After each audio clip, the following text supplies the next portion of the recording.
I gotta stop drinking, dude. I just stop.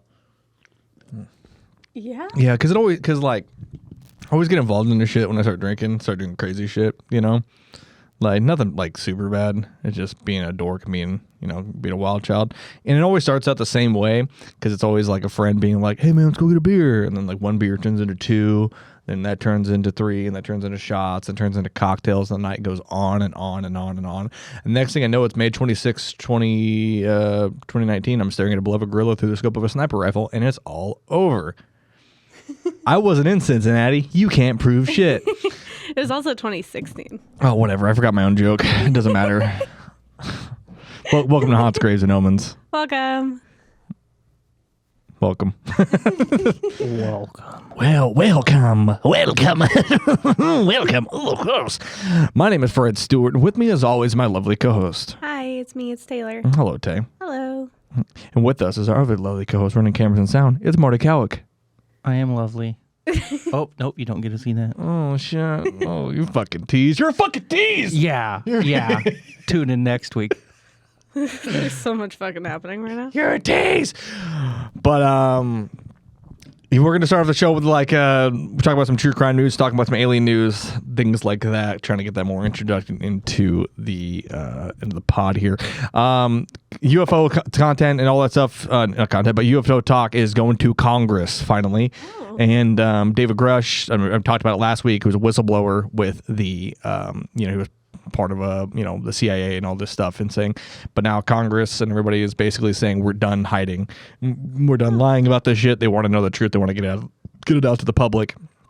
So it's happening.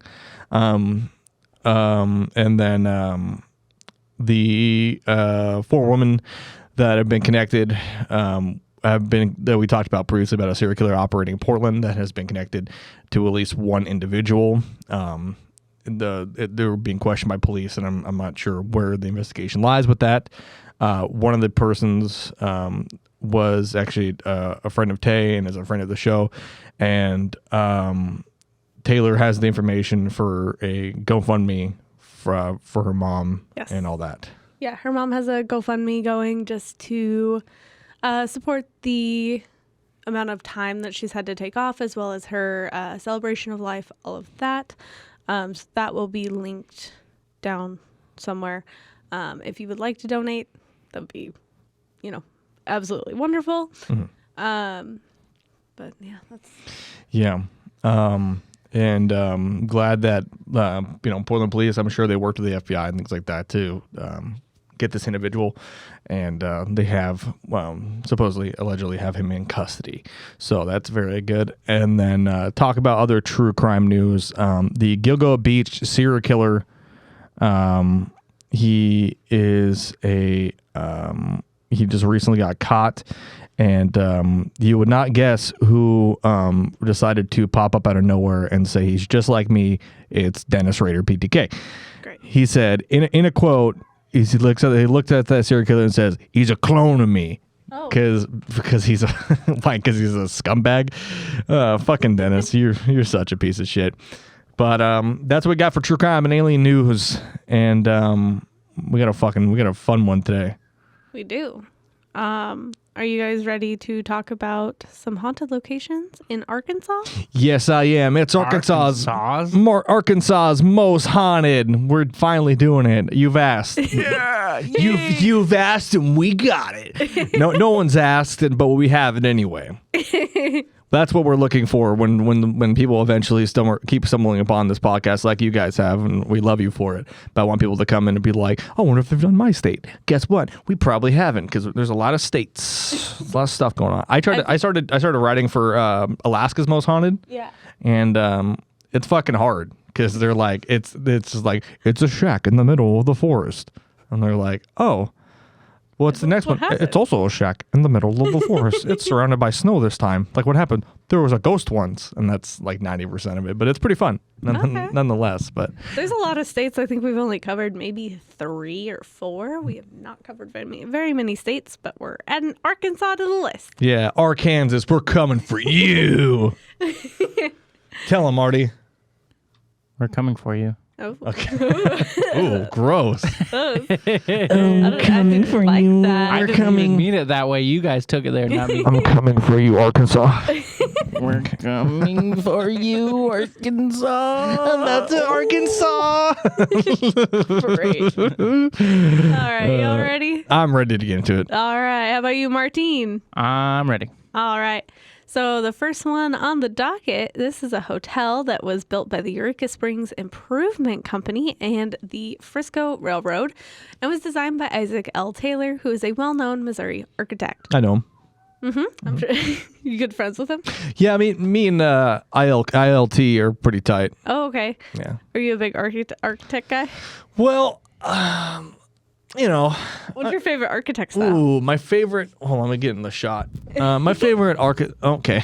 Nope, you can't get in there. It's not for you. You fucking. I'm just kidding. Here, I put it back. Look, now it's on your shit. Now it's on yours. So I think my favorite kind of archetype is, I like arches and shit. Arches are cool. But what's your favorite style? Probably like Gothic, Yeah. like a Victorian Gothic theme. Okay. Yeah, that's pretty cool. What about you, Marty? I like my own camera and microphone. Okay. Well, maybe somebody shouldn't have been a jerk. That wouldn't happen. I was gonna kiss Marty right on the cheek there, Ooh. but I could smell the fear coming off him, so I stopped. Yeah, that wasn't fear. You smell like That was fear. What? We were just talking about Arkansas, and I got a little hot and heavy. Oh. I'm gonna mark those Kansas. Anyway. All right. So during the late 1880s, people from all over the world came to Eureka Springs for the healing waters. Many came in hopes of curing ailments, and the developers of the Crescent Hotel took advantage of this tourist opportunity by building one of the most luxurious resorts in America. It's the most luxurious. It is. It is pretty gnarly. It is actually. It is quite gnarly. It is a gorgeous hotel, actually.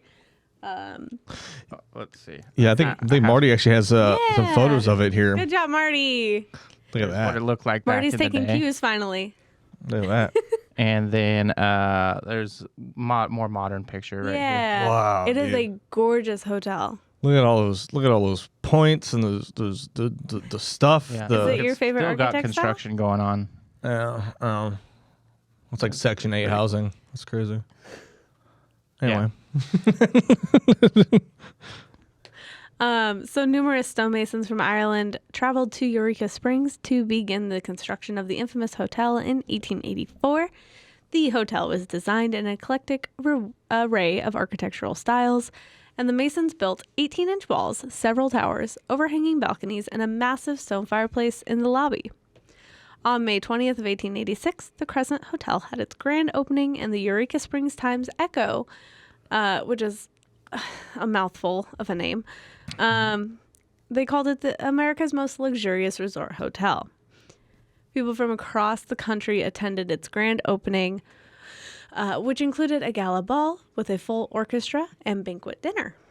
So it was a big fucking deal. You got some balls and a dinner, dude. That's pretty cool. It's basically the same thing.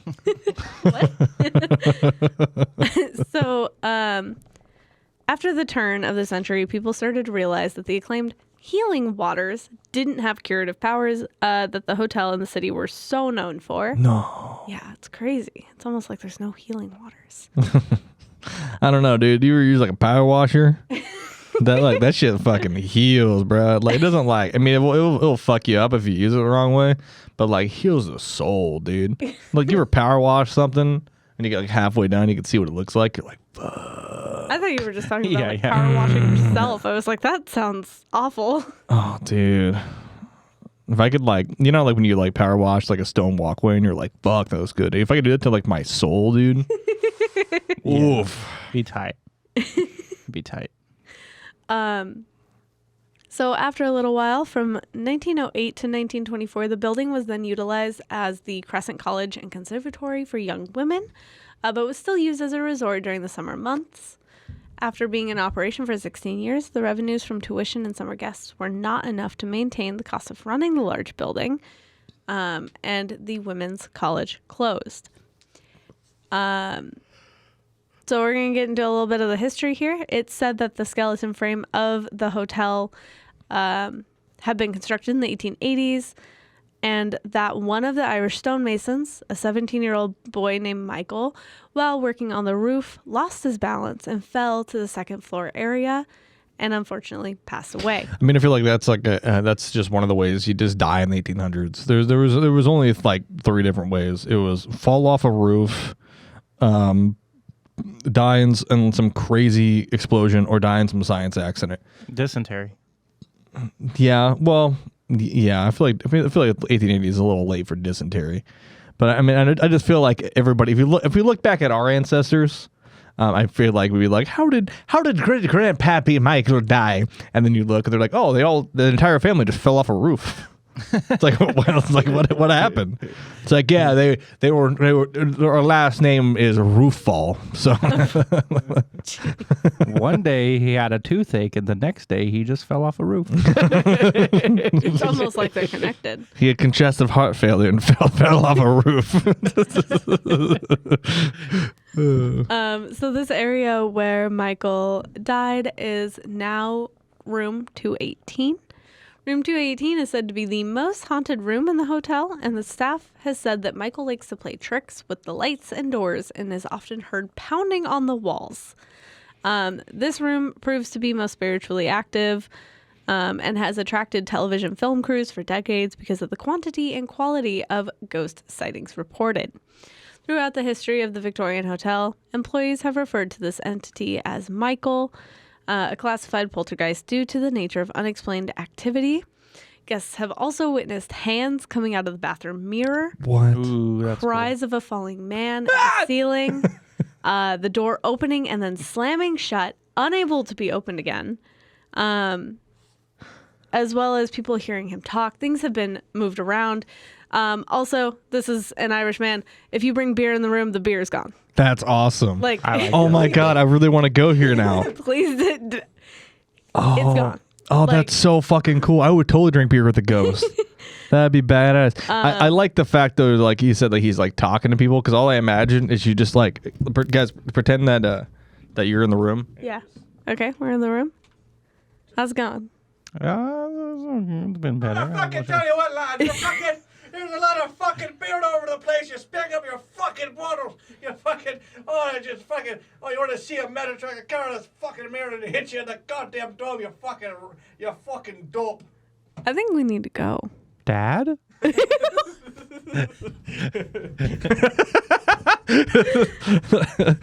Father? So,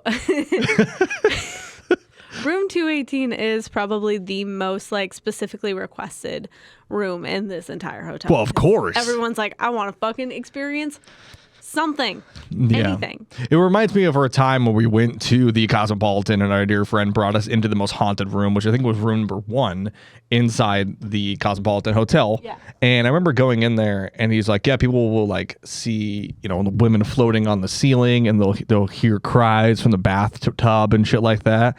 And like, it's like people will leave in the middle of the night. Meanwhile, I was like, dude, I fucking want to stay in this room, dude. Like, that'd be badass, bro. Yeah. Like, it'd be fucking terrifying, but at the same time, it's like, I'm just chilling, dog. Yeah. That's fun.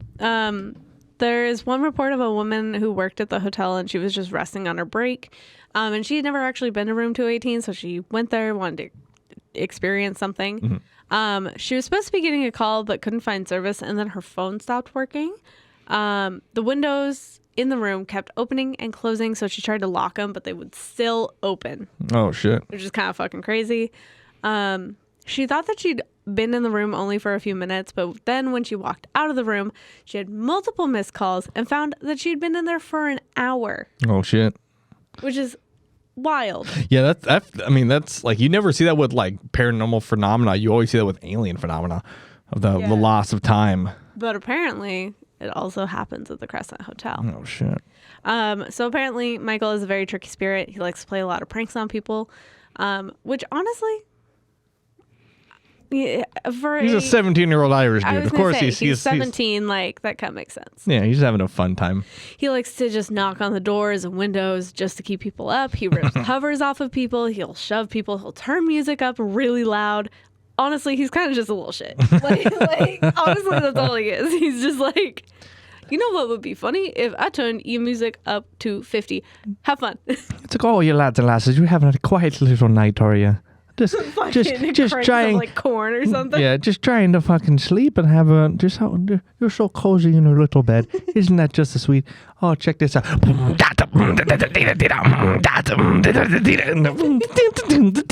And you're just like, they call it corn. Isn't that funny? You know, because it's spelled with a K and not a C. You know, isn't that funny? It's so funny because it's spelled the wrong way.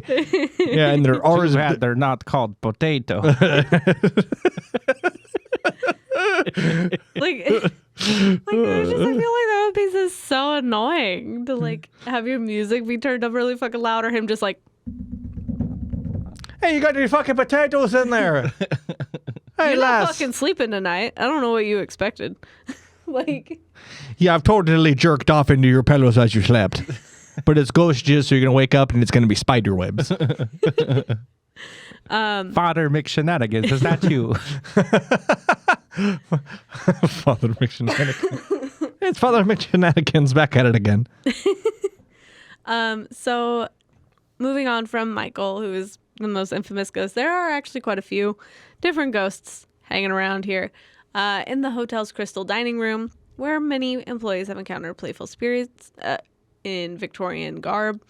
There was one holiday season when the dining room was closed. The grand Christmas tree and packages underneath moved from one end of the room to the other. That's awesome. They just fucking were like, it looks better over here. They did some redecorating. Well, Michael, what happened is like, they were like, the dining room has been closed all season. And they're like, and then all of a sudden there's a slide to the left. It's like shit's getting dragged across the floor. Slide to the right. The next morning, the employees had found the tree and the packages moved, with chairs circling and facing the newly placed holiday symbol. Interesting. Like, it's fucking crazy. Another time, employees returned in the morning to find the dining room in perfect order, except for menus scattered throughout the room. Oh. Yet another time, a waitress looked into a huge mirror between the doors from the dining room to the kitchen and saw a man and woman in Victorian garb facing each other as if in a wedding. Cute. The groom turned and made eye contact with the waitress, and then the couple faded away. Mind your fucking business, bitch. Like, oh. That waitress subsequently quit her position shortly after that Oh, incident. man, come on. Honestly, that's probably like That's more of a wholesome like, thing. just the most like chill encounter you could have is witnessing a Victorian wedding. Yeah. Like, that's pretty cool. I don't know. Another commonly reported paranormal activity is a man in Victorian clothing sitting at a table near the window saying, "I saw the most beautiful woman here last night and I'm waiting for her to return." Many have recounted seeing apparitions in Victorian ball attire, dancing around the room in the early morning hours while the room was closed and dark. I sat here and I saw the most beautiful woman and I'm waiting for her to return. It's like, what did she look like? She was wearing a t-shirt, and across the front of it said a cryptic message that I can only describe, and it said, from what I can understand, it said, Limp Biscuit. Now, I'm not sure what a limp biscuit is. Doesn't sound like a good biscuit to me. But I shall wait. So I'll do it for the nookie. The what? The nookie. The what?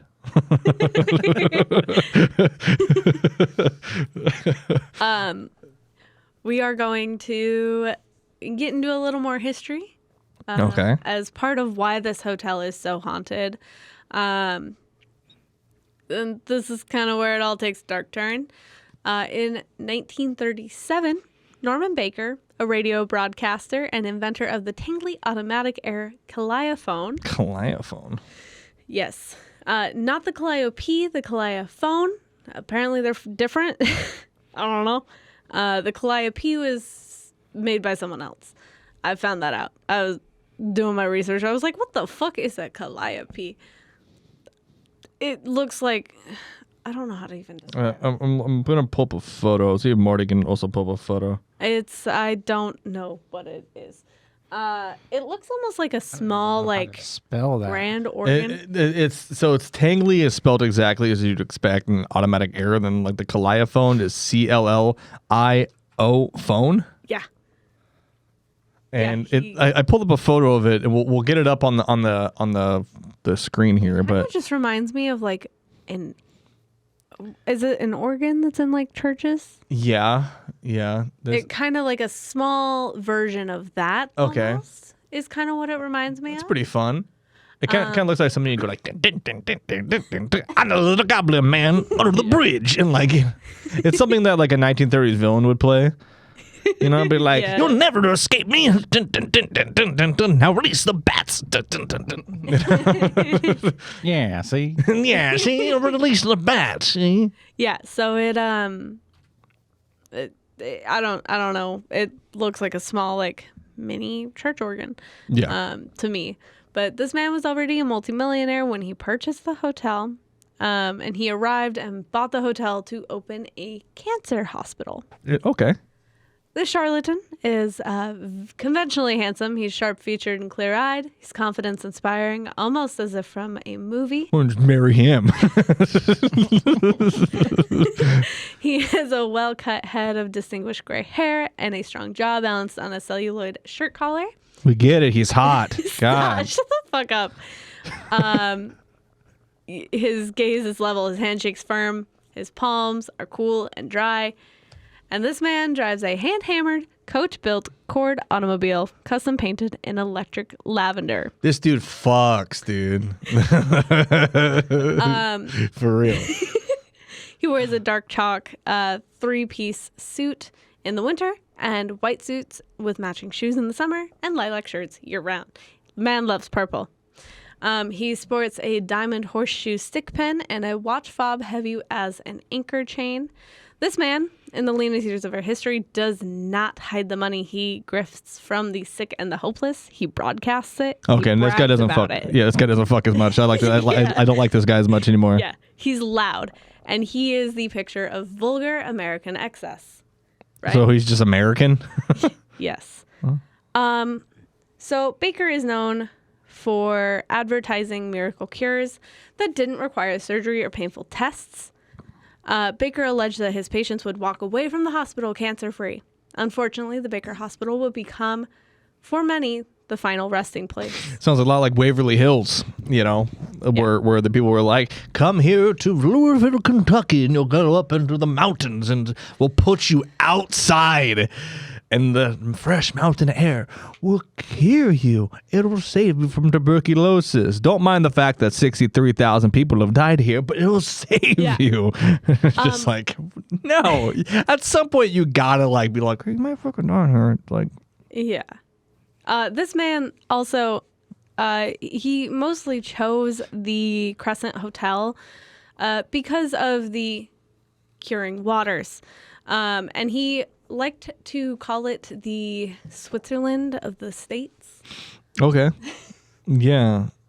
Because when I think of Switzerland, I think of Arkansas. So, Yeah, makes sense, right? It's like kind of, you know, it's kind of like when I think of hammers, I think of barbecue. You know, it's like same kind of thing. Yeah. Ooh, barbecued hammers. Unknown to many desperate patients, Baker's miracle cure was nothing more than a scam.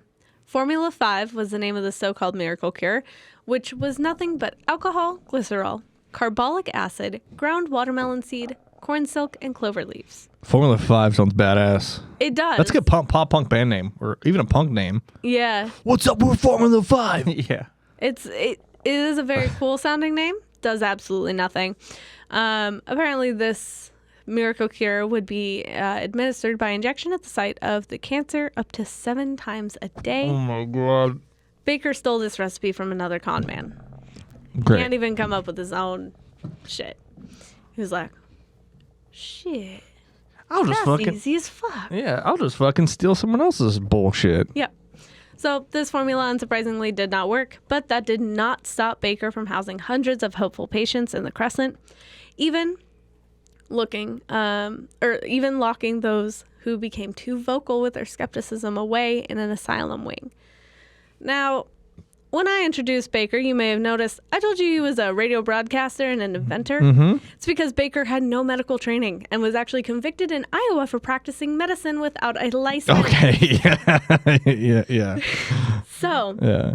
And this is like way back in the day too. So for you to like fuck up medicine back then, you must like really fucked up medicine. yeah. So Baker would eventually be arrested in 1939 for mail fraud. Okay. Baker was convicted and sentenced to serve only 4 years at Leavenworth. He was never convicted for practicing medicine without a license or for his scams of millions of dollars out of the sick and hopeful in Arkansas. Fuck this guy. Yeah. It's kind of weird you were hyping him up before. Like, he's handsome. He's got a strong jawline. And, God, he's just got these fucking grapefruit balls. I didn't say any of that. He's got a dick like an elephant, and he fucks constantly, but he's also a scumbag. I didn't say any of that. So God, his eyebrows. So the thing is the way that he looks and the way he presents himself is why so many people believed him. Yeah. And why so many people were like, I want that man to take care of me. Well, I mean, it's a handsome con man. I mean, look at fucking Bundy, dude. Bundy was a fucking handsome ass dude, and people were like, "Oh, he's handsome. There's no way this guy's gonna fucking take me in the woods and bash my goddamn brains in." Yeah, so it's just like it's the same kind of thing. It's pretty people privilege. Because if I tried to do this, no. Because I'd be skulking out. I'd be like in my fucking hair. I'd be like, just coming out and be like, I'll kill you with whatever you need. Not like that. Well, I mean, who are they going to believe? Me or the handsome guy? Where he's like, I'll kill you. Oh, man. Oh. Like, And then I'm just like a little fucking cave goblin crawling out of the depths. Be like, I'll fucking take her balls for $5. You know, like, I don't know. What do you want from me? So this investigation into Baker revealed that he had defrauded patients of approximately $4 million in then's currency. In today's currency, that is $87,801,151.08. As of basing it off of the year that he was arrested, he was in practice for years before that. So it could be even more than the number that I've listed. Which is crazy. Yeah. This man was already a multimillionaire. Yeah, that's a pretty good chunk of change. Yeah. Yeah. Man, I mean, you know, like, I don't know. I can't fathom why someone would want to like scam cancer victims, you know, or people with cancer, and that's awful. Like, I don't know. Let's I can start an academy of like teaching blind people to play darts. Like, you know, something. You know, or like, I don't know, like, are you blind? Do you want to race NASCARs? Like, we can do that. like, you know, just get to do something. Yeah, no, this man made his money off of sick people. Fun. And by fun, I mean not fun. So there are no reports that state anyone technically died from Baker's cure. The investigation did reveal that his treatments most likely quickened the death from those suffering from cancer. In 1944, Baker was released back into society and moved to Florida, where he lived until he died in 1958. They always move to Florida. It's Baker, it's Casey Anthony, it's OJ. they all go to Florida. Mm-hmm. Fuck, man. Yeah, so this man was in prison for a total of 4 years. He served his sentence for mail fraud, but not for anything else. They uncovered that this man scammed people out of $4 million. Mm-hmm. And they said, nah. Well, you know, and I was gonna say, like, it's double jeopardy, but like, I mean, you don't really, from what I see and I hear from this, like, we don't really know what the mail fraud was. We do. What we do? We do end up finding out what the mail fraud is. It's a little later on. Lower. Oh, perfect. I'm actually just about to get to it. So in the 1930s, with this experimental cancer hospital, quote-unquote, Dr. Norman Baker claimed to be a licensed physician and examined cancer patients in the hotel's basements while charging unsuspecting families their life savings. Baker was also known for having patients sign blank papers with their name and then writing and sending the letters off to the families to let them think that the patient was still alive. There's your mail fraud. Gotcha. Okay. That's what he was convicted for. Not for the fact that he was practicing medicine without a license. Not for scamming $4 million. For sending papers with their name and writing letters so he could still continue to get money. That's fucking crazy. Like, I mean, how did he think that was ever going to work? It worked for a while. I mean, yeah, but still, like, just the, like, here, sign your name on this empty piece of paper, and then they do it, and He then would have them sign it at the bottom, and he would... yeah, well, yeah, I got that, but, like, he'd be like, not dead, send more money, and then, like, would send it off, or, like, and they were like, I didn't know Ricky knew how to read and write, you know, like, I don't know what the fuck, because that's probably how he got caught. So it was about 2 years that he ran this scheme, essentially, which is wild, absolutely wild, that they just didn't get him for anything else. Yeah. So yeah, that was all for the sake of them still sending money for him to provide life-saving care. Several apparitions from the hospital visit the hotel today. Dr. Baker himself has been seen in the hotel lobby. He's described as a man in a purple shirt and white linen suit with that match photographs of the entrepreneur.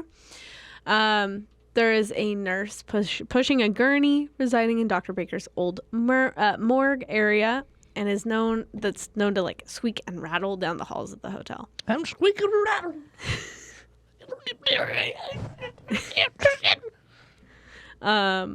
Uber Eats. I don't think that's Uber Eats. Don't open the fucking door. A hotel maintenance man witnessed all the washers and dryers mysteriously turn on in the middle of the night.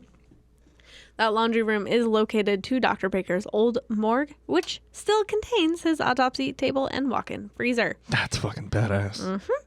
There's a little more information about that in a little bit. In addition to the carpenter, the hotel is said to be haunted by former patients and hospital staff. Reports of terrifying happenings include hands coming out of the bathroom mirrors, which we talked about with Michael, cries of pain, gurneys rattling down the halls, pots and pans flying off around the kitchen, and doors slamming shut on their own. Obviously, spirits in Victorian era garb have also been spotted kind of all over, but especially in the dining room. Recently, archaeologists excavated Baker's medical tools, as well as various quote-unquote cancer specimens in jars. They found 400 jars in the backyard. Wow. Over 400 in the backyard of the Crescent Hotel. Oh. Actually, they were excavating to put in an axe throwing area. That's pretty cool. Yeah. And they continued with the axe throwing building. So there's just, they like preserved the site. Yeah. So right next to the axe throwing is a bunch of jars. Okay, that's pretty cool. Did they taste test any of them? Do you know? No. Oh, okay. Probably shouldn't. Like, well, because you said like cancer specimens. Like, you don't think anybody was like, "Hey, Marty, what the fuck is this?" Like, oh, dude, oh, gross. A bit. Probably not. They taste like the peaches off the movie Holes. Oh, gross. Tastes like fig pudding and paint. It's pretty weird. I don't know. They were preserved with alcohol for the most part. Like, oh, okay. ethanol. Ooh, did they do shots out of it? No, it was That would be ethanol. tight. Oh, dude, it reminds me of that place in like I think it's like Michigan or Wisconsin where they have the toe of the guy who got frostbite, Oh yeah. I've and then seen they that. That's put it in the fucking shot, gross. and you take the shot and you put the toe to your lips and you drink it. Ooh, I could not Nasty. do that. That made, Nope. that made me feel weird. Oh, but eating a cancer specimen didn't? Yeah, but that was joking around. People actually drink the toe shots. Yeah. Would you not have a toe shot with me? I would not. Bro, I thought you were down. You said you yourself said I'll do anything for the sake of comedy. Almost anything. Apparently not toe shots. But Which, you know what, that's fine because I'm on the same boat. it would be so fun though. So apparently Keith Scales, who leads the ghost tours at the Crescent, said officials were told that the subsequent owners of the building had taken all of Baker's specimen bottles to the dump in the 1960s. He thought that meant a landfill near Berryville. Apparently it meant they dumped it behind the building. Like, Oh, gross. they were like, yeah, we took it to the dump. That's what we call the backyard.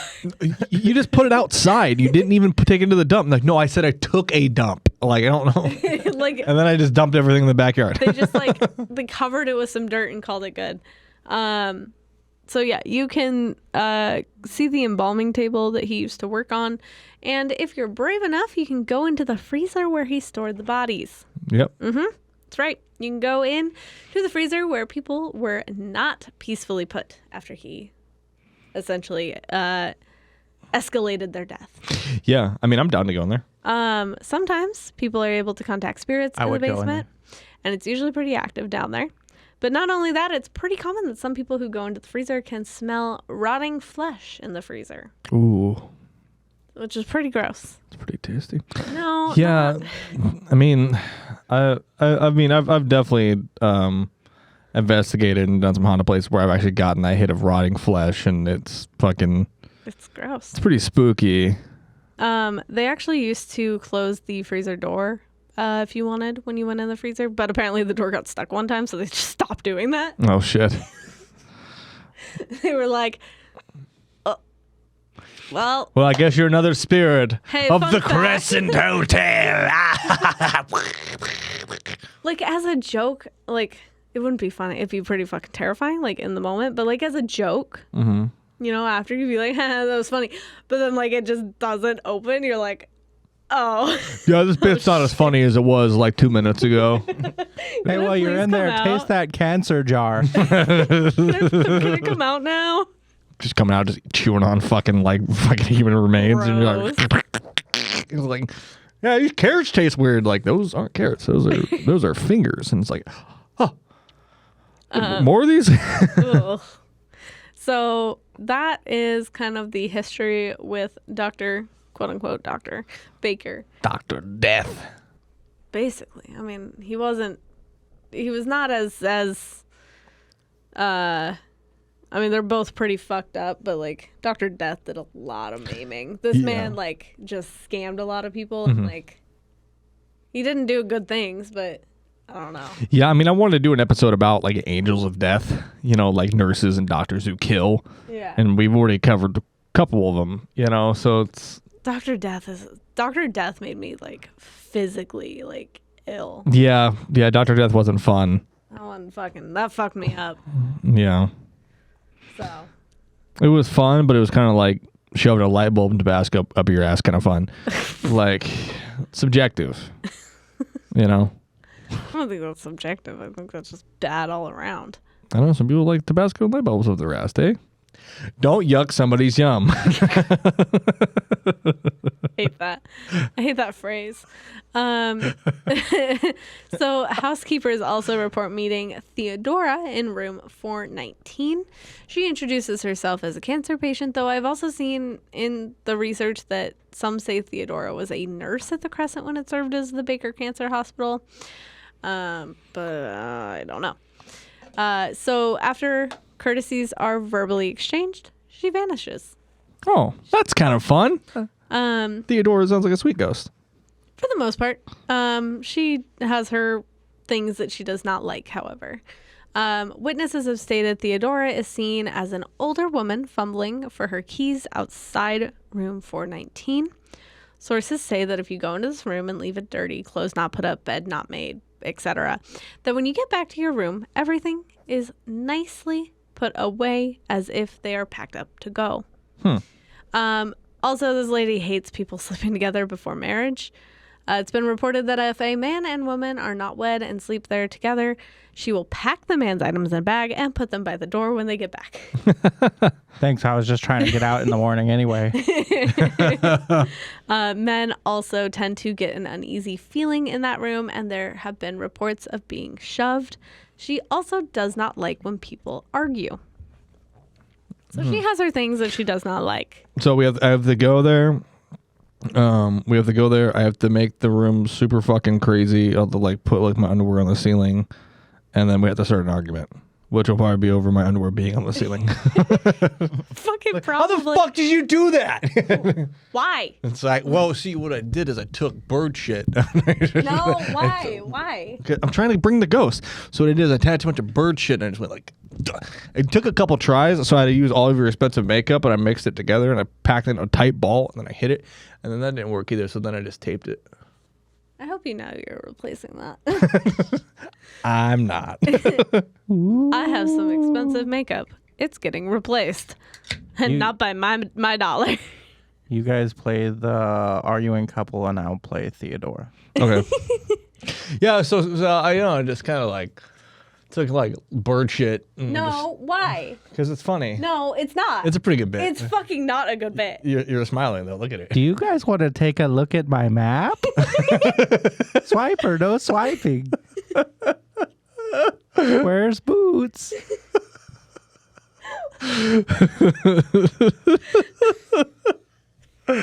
Oh fuck. Not what I expected. And help me bring myself back down. There's a ghost! There's a ghost! It's me, Theodora. Jesus Christ. That's a pretty good bit. That was pretty good. I didn't expect that one. I did. That was coming off guard. Good job, Marty. The monotone. Thanks. Me, Theodora. I want my room to be haunted by like a fat old Italian guy. You know, like from like the Bronx. He's just like, fucking, it's me, fucking Tony. Drink your milk. What? That's what Italians say all the time. I hear Italians say it all the time. Drink your milk. I have never said I don't know. I don't hang out with all Italians. that. I've never said that. So Steve Garrison, who is a cook at the hotel, swears that he doesn't drink on the job. In fact, he doesn't drink, period. However, Garrison may have been tempted by two strange encounters in the kitchen of the haunted hotel's crystal dining room. Someone who says they don't drink on the job and the fact they say he doesn't drink, period, makes me not believe him. Who's like, yeah, no, I don't drink on the... I don't drink at the job. I don't drink at the job. I'm just fucking like thinking about the next time I could possibly get my hands on a bottle of liquor, but I will never. I don't drink. Apparently, one morning while slicing and dicing vegetables, he looked up and saw a little boy with pop bottle glasses, dressed in old-fashioned clothing and knickers, skipping around the kitchen. Oh. Another morning, Garrison flipped on the lights to begin the day's preparations when some or all of the pots and pans came flying off their hooks. Oh, fuck that. That's a little more terrifying. So apparently they host tours through the Crescent Hotel throughout the year, all year. I don't. My water bottle's like shaking. Maybe it's not my bottle. I don't. It's that little loose nut thing on the... I don't know what that is. So It's Theodora. it doesn't stay. It won't stay. Yeah. So the Crescent Hotel offers ghost tours that have often produced some spectacular tales. The guides themselves have many countless paranormal stories from their time at the hotel. One such guide revealed that she'd met a couple that stayed on the first floor near the governor's suite. And the couple subsequently told the guide that on their second night in the building, they had slept with just a sheet covering the two of them. The husband awoke in a deep sweat, realizing that someone or something had tucked them in with a comforter. Which is that's spooky, but like it's kind of nice. Spooky, wholesome. Yeah. Just like you're sleeping in bed. You're sleeping in bed and just like... You're like, what the fuck? And just like this like fucking entity floating in. You're like, shit. And you're painting, you have sleep paralysis, and it's just like your blanket starts getting pushed in around you, and you're like, fuck, it's trapping me in. What's it gonna do? And then it just comes down and it's just like, and kisses you on the forehead. good night. And you're like, oh, that was actually I was super cozy, and they're just like warm milk. You're like, drink from titty. oh shit. Get me in this fucking room. So apparently they had been tucked in 3 more times that night. Oh, that's They, cute. Took the comforter off because it was hot. They were warm, And then the ghost was just like, I fucking tucked you in for a reason. Just each time I imagine they're getting like progressive 4 times in one night. I imagine by like the 3rd time, he's like, I swear to fucking God, if you don't. I like to imagine by the 3rd time they just lift the person off the bed as they slept and then just like burrito like roll them up. So they're just like they couldn't like ever get out. Like it's just, I don't know. It's kind of a wholesome little thing, but I imagine the ghost by the 3rd time was like, I'm gonna fucking lose it. I'm just trying to keep you guys fucking cozy, guys. I don't what's happening. Another guide recounted an incident where 2 guests had checked into room 221 one early spring afternoon. Upon leaving the elevator for the 2nd floor, they immediately encountered a man wearing an all-black Victorian-style outfit. With a smile, he asked the guests as to whether or not they required help finding their guest room. Believing the person to be a hotel employee, they agreed, and the man in Victorian attire led them to room 221, unlocked the door, and pushed it open. As the couple entered, the man stayed outside smiling and tilted his head from side to side. One of the 2 realized they had not tipped the man, and when they spun around with some cash, he seemingly disappeared. Perplexed, the 2 guests had just relaxed in their guest room for the rest of the day. When they tried to re-enter room 221 later that evening, the door would not budge. The couple then descended down to the front desk, where they asked what was wrong with the key. The staff member stated that they had somehow received the key to room 321, and the 2 ended up describing the man that originally let them into room 221, and the staff member reported no such person presently worked there at the hotel. Ooh, spooky. It's kind of nice. Ghost who likes to do breaking and entering. It wasn't even that. He was just like, I'll find your room. Here's your room. Yeah. You Wrong can check room. out the closet with all the sex whips. They're covered in holy water. Be a shame if I got whipped as a little ghost. As my tip, can you spit holy water in my face? I don't know. I think that one's kind of nice too. That is a wholesome. None of these real stories. Other than like the history. I mean, none of these ghosts really seem that bad. Yeah, like I mean, there's certain things where it's like that would fucking make me piss my pants, Yeah. but they're not like terrifying. No, I Scary. like the little kid in the kitchen. I think it's kind of fun just skipping around. The chef's just like, what the fuck? He's like, Hey, mister, do you want something funny? And he fucking just like goes into the fridge and you're like, what the fuck is... Stabs him in the Whose face fucking with horse a is knife. that? Yeah, and he's like, little ghost boy, like it's just. how dare you scare me?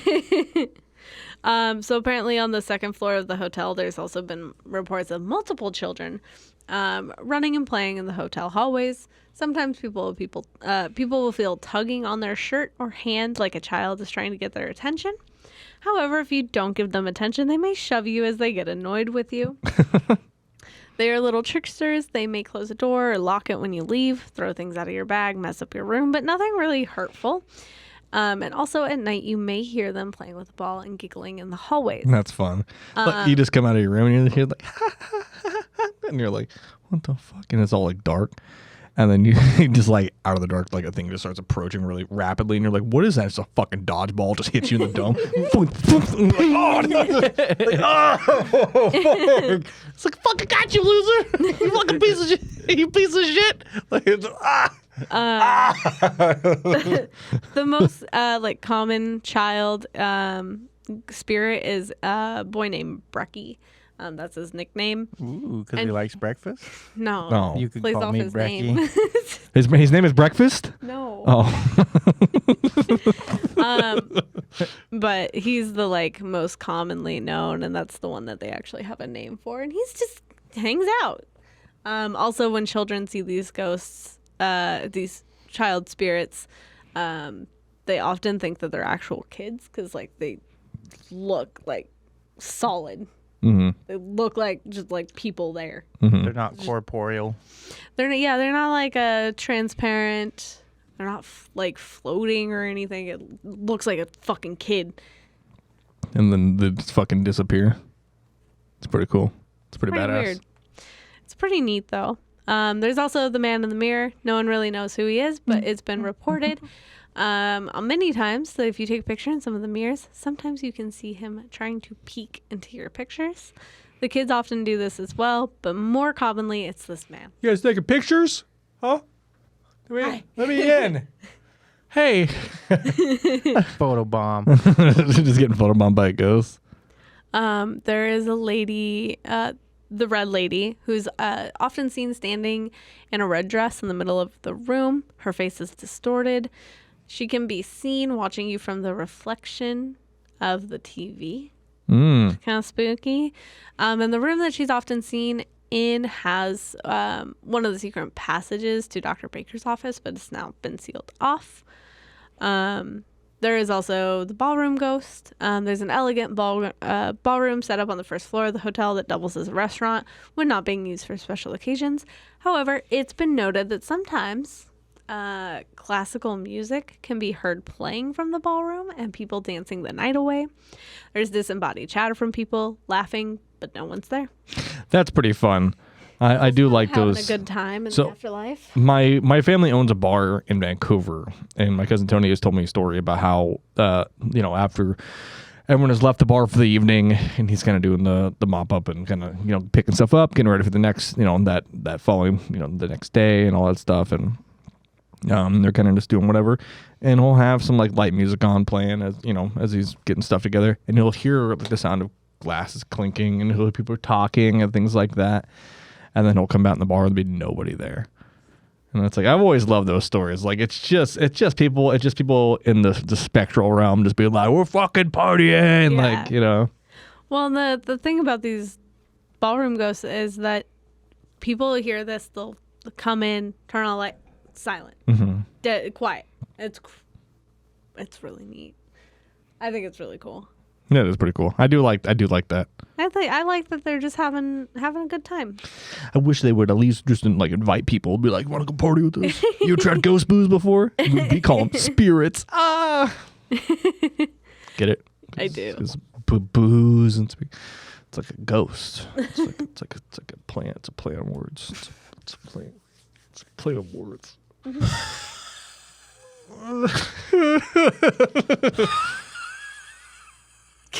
God. What's happening? There is also the lady on the balcony. People have walked by the balcony before and seen a woman in a white dress standing. They blink and she's gone. However, people in the rooms directly below will watch as a person falls past the windows.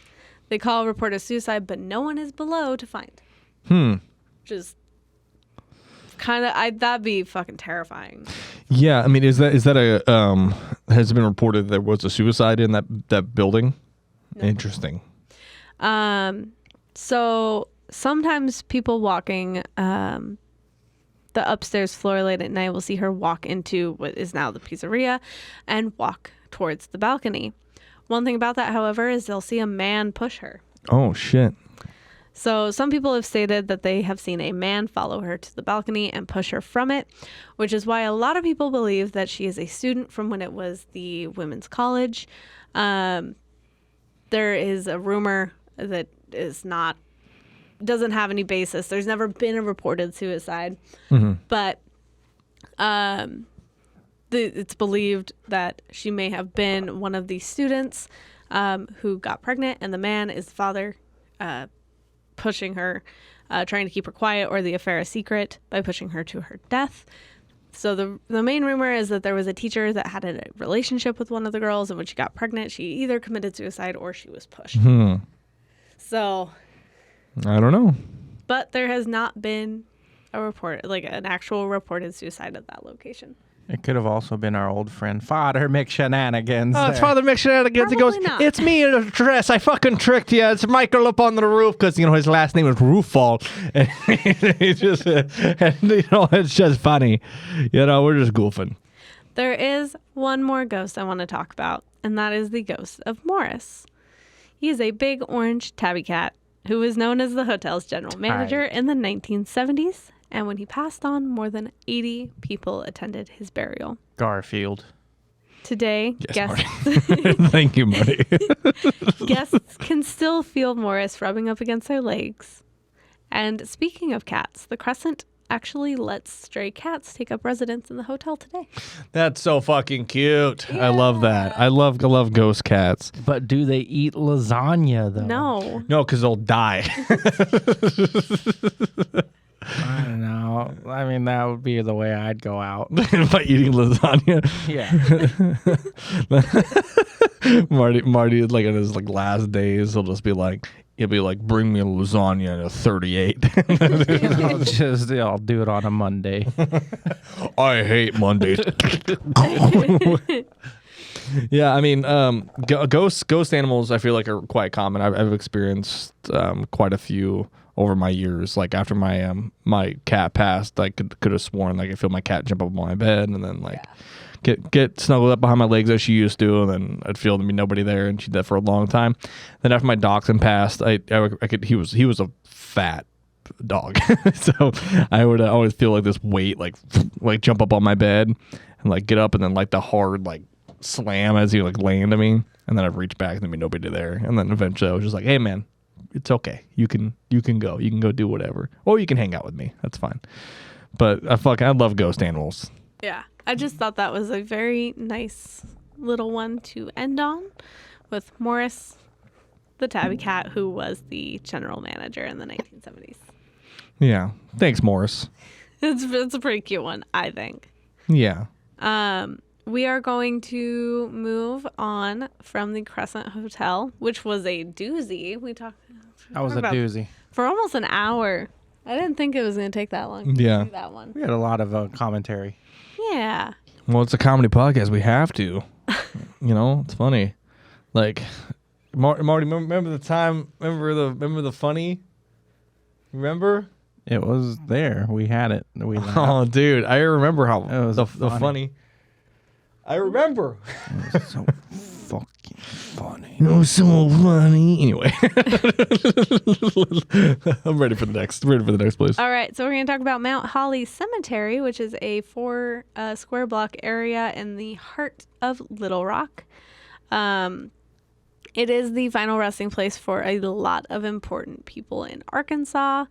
As a result of this, the cemetery has earned the nickname the Westminster Abbey of Arkansas. It is pretty well landscaped with flowering plants, mature trees, berry bushes, and honeysuckle. There is a fountain surrounded by a circular brick wall. The bell house was added in the late 19th century. Lovely sometimes grand markers and headstones, well-crafted statues of angels can be found here.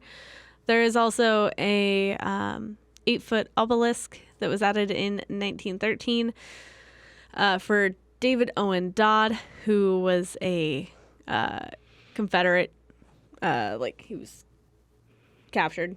Mm-hmm. So he was honoring for his courage in not betraying the Confederate cause. Because it's Arkansas. Ah, Yeah. Got you. Mm-hmm. Yeah, they were like, you give this man an obelisk. Don't give that man an obelisk. Honestly. I like that fucking L. Huh? Yeah, David Owen Dodd was watching this. Hey, David, I got you something. It's this big old L. Look at that. We had different. I guess mine could be an L. It's a different funny L. Some pictures of the Mount Holly Cemetery. We'll dude. just go through here so you have some visuals. Yeah. Whoa. It is a very pretty cemetery. Yeah. Oh, it is pretty. It's kind of disappointing. There's no like a ghost holding a beer.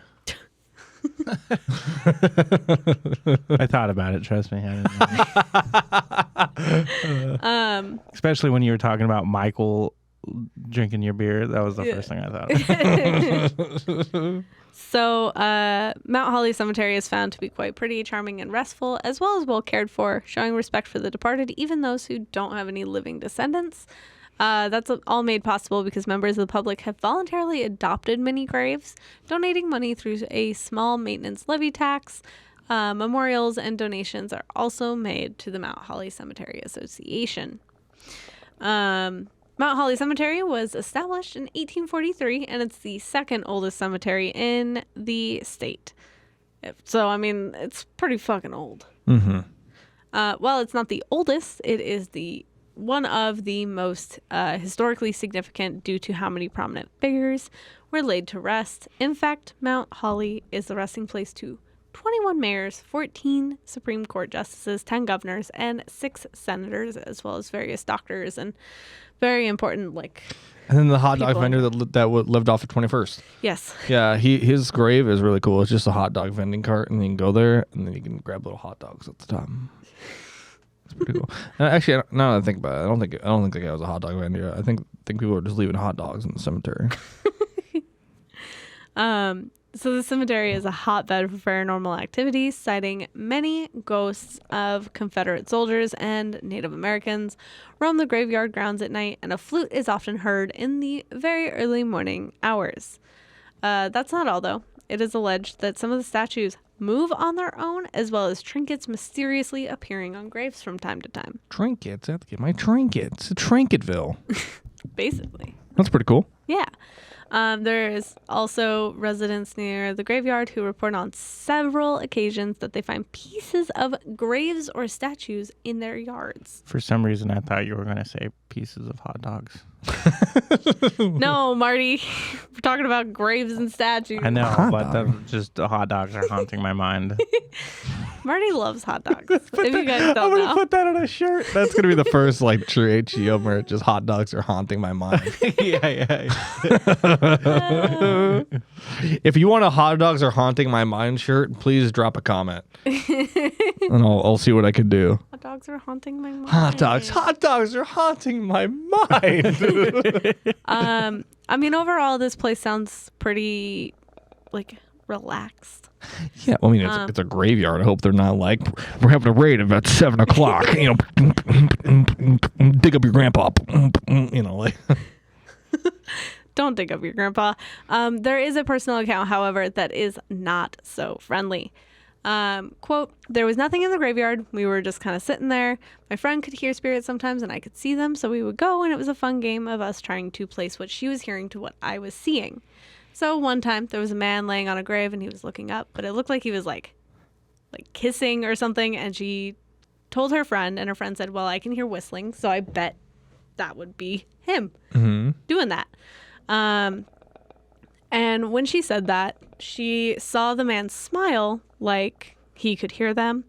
They never felt unsafe there, but the last time that they went, it got super cold and all sound disappeared from the area. The cemetery is by an interstate, so that shouldn't happen. When I looked up, I saw a dark figure on the other side of the cemetery, and when I looked at my friend, she was also staring at it. We decided to run, and when we did, I looked back and it was following us. When we reached the wall to jump back over, I could hear disembodied screaming, and then my friend started screaming. It was getting closer, so she jumped over, helped her friend over. When we got back to the car, she pulled her shirt up, and there's an attached picture of... Oh, shit. Are you able to send that to me, maybe? Yes. So you can, add it in. Well, yeah. I'm gonna see if I can get it up on the thing here. Do you want me to just send you the document? Yeah. Send it to the HGO doc, because that's quite the photo. Is it HGO? Podcast at gmail.com. I haven't had to say it in a long time. I'm working on it. There we go. Sent. All right. Yeah, it's a pretty good little scratch. Yeah, getting stuck here. Well, do you want me? Well, actually, that's the last thing I got. So we'll wait for you to get that photo up. Marty, how you feel about that story? I mean, that's spooky. I would trip the fuck out if something like that happened to me. Yeah. Honestly, it's also weird that it just got eerily quiet, Yeah. Because like we've said in the past, if the wilderness is quiet, leave. Yeah. Shit's about to go down. Do not hang around. It's a bad idea. Something's there, Yeah. It's fucking crazy. It's don't fuck around with anything if it's quiet out there. Nah. Yeah. Oh. Keyboard. I always think of like when we went to the cemetery, the El Campo Santo, and how it just got like, I don't know. It was kind of like weird in general. That was in That was in San Diego. San Diego. Yeah. Shit, lost it. Oh no. Hold on. Oh shoot. It like. There we are. I should have taken away your editing permissions. Wow, that is a gnarly scratch. It is gnarly. Yeah. So that is a scratch that person's friend received. That's pretty crazy, right? Yeah, it's quite the scratch, and you can see all the I mean, very clear dragged finger. Yeah. Yeah. What looks like It's like almost 5. yeah, Wow, three prominent. 3 prominent and then 2 like minor. Well, one right here. This almost looks like it was the thumb right here. Like these were the like- and then Went for. But that is what I've got there. So we can probably stop looking at my document. Don't look at the doc. Don't look at my document. Makes me nervous. Are you fucking looking at my document? Don't look at my document. I'm gonna stare at your document. So if you guys, we've talked about them in the past, spirit lights, ghost Yeah. lights, spook lights, whatever you want to call them. Mhm. There are 2 instances of ghost lights in Arkansas. Arrr-Kansas, okay. So the first one is the Gurdon light. Gurdon light. Oh, I'm Gurdon. So most people describe the Arkansas paranormal phenomenon known as the Gurdon ghost light as a bluish-green glow arcing from rail to rail along a deserted stretch of the railroad track in South Clark County, Arkansas. Local legend says that in 1931, a railroad worker was slain along that same stretch of train tracks. After the slaying, the ghost light began appearing. According to the Encyclopedia of Arkansas, the Gurdon light is a mysterious floating light above the railroad tracks near Gurdon,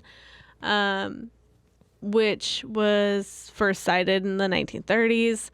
Many theories and stories exist to explain the light, one being the 1931 murder of William McLean. So the murder that took place, he was a foreman with the Missouri Pacific Railroad, and he was involved in an argument with one of his employees, Lewis McBride, regarding on how many days McBride was being allowed to work. During the Depression, the company did not have the option of giving McBride more hours on the job. McBride became very angry and hit McLean on the head with a shovel and beat him to death with a railroad spike maul or a spike hammer. Fucking What a game. Hey, dude. That was fucking it was brutal. Yeah, that's a brutal way to die. Yeah. So the Gurdon light was sighted shortly after this murder, so that's why a lot of people have come to believe that the light is actually McLean's ghostly lantern glowing in the night. This picture is interesting a little bit because, it could just be like a moon over a railroad, but I typed in Gurdon light. But, there's orbs around. Yeah, are you able to zoom in on that photo? Control plus. Let's see. There we go. Yeah, I mean, look at all the different orbs. And some of those could be like dust, because railroads Yeah, I feel yeah. like are dusty, but that that light right This one? there is it's not above the trees.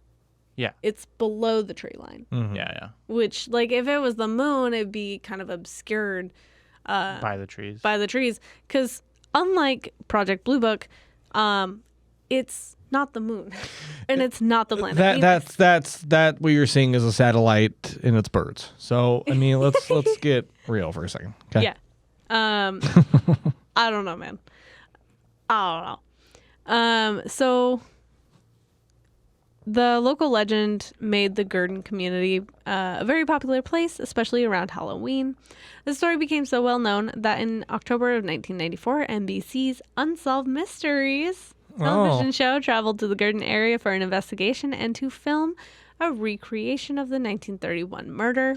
Tonight on Unsolved Mysteries, I traveled to Gurdon, and I fucking... Oh, there's so much GERD everywhere. Oh, God, Robert, stack these nuts. And then the program aired on December 16th of 1994, documenting the spooky, unexplained phenomena of the Gurdon lights and describing the legend behind it. Our next one is the Crosset lights. The Crosset? There is a video which I can see Marty has found. I don't know why it's doing that or where it came loose from. That is Marty has a still from the Crosset lights that he's pulled up. And this video is from like fucking 12 years ago. So it's not like real good quality. Yeah. But I watched that video of the Crosset light and it like goes out. Like, she's on the phone with her dad and she's talking to him about it. She's like, I'm fucking scared. Like, you can hear the panic and then the light just gone. What the fuck? While Taylor begins to tell the story of the Crosset light, Marty, see if he can pull up that video and get it primed. I would love to be able to watch the video of the Crosset light.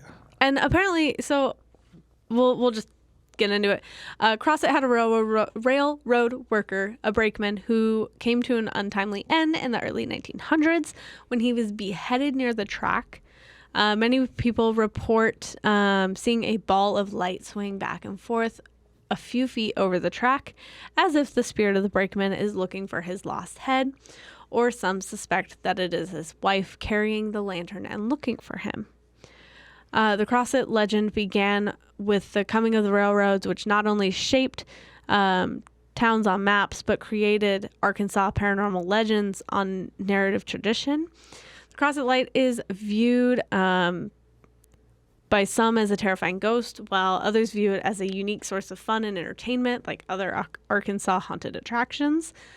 The most interesting aspect of the light is that according to several tales, it supposedly disappears when one approaches it. And according to at least one account, it will travel through cars on the road, making it impossible to start the ignition. The Crosset light is odd in the fact that it's seen a lot and it's seen often. Many who live near Crosset have said that they've seen it numerous times, or almost any time they're at the train tracks. Because I looked at the comments on this video, and it's just person after person. They're like, I've seen the Crosset light this many times, blah, blah, blah.